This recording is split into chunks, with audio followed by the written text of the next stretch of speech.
Bonjour mesdames, mesdemoiselles et messieurs, aujourd'hui nous allons étudier René Descartes, et particulier sa dépouille.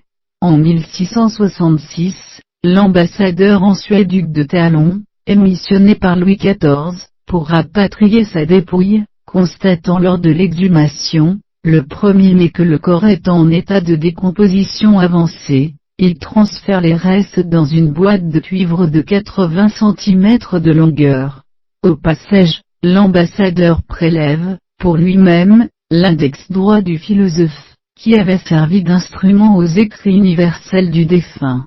Le 24 juin 1667, le cercueil en cuivre de Descartes fut déposé sous un monument de marbre en l'église de l'abbaye Sainte-Geneviève de Paris, qui tombe en ruine au fil des décennies. En 1790, l'Assemblée nationale constituante charge Alexandre Lenoir de choisir les tombeaux et sculptures, qui méritent d'être conservés dans l'ancien couvent des Petits Augustins. En 1792, l'abbé de Sainte-Geneviève lui demande de sauver les biens de son église.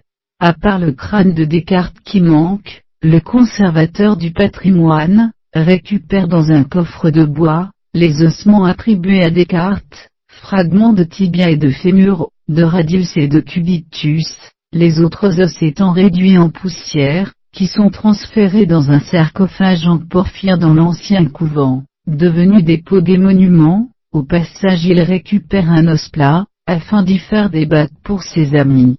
Sous la Restauration, les ossements sont conservés au couvent des Bernardins, puis réinhumés à l'église Saint-Germain-des-Prés où il repose depuis le 26 février 1819. Mais son crâne supposé a connu de nombreuses vicissitudes. A-t-il été volé par Isaac Planström, un officier des gardes de la ville de Stockholm chargé de son exhumation en 1666? A-t-il été racheté lors d'une vente aux enchères, et ramené en France par le chimiste suédois Berzelius en 1821?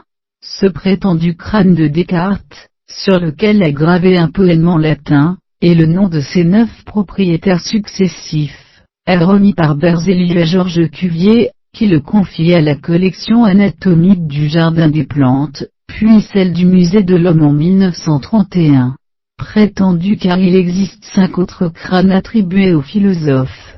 Bien que la Convention nationale, en 1792, ait projeté de transférer ses cendres au Panthéon de Paris avec les honneurs dus aux grands hommes, ces restes sont, 2 siècles plus tard, toujours coincés entre 2 autres pierres tombales, celles de Jean Mabillon et de Bernard de Montfaucon dans une chapelle abbatiale de l'église Saint-Germain-des-Prés.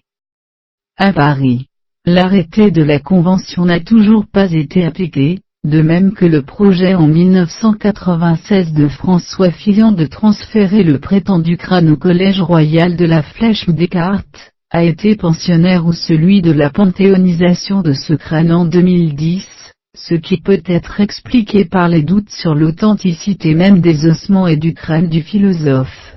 En 1997 Philippe Comard illustre ce jeu de vanité dans un récit intitulé Mémoire de mon crâne, René Descartes qui en résume l'histoire des pérégrinations.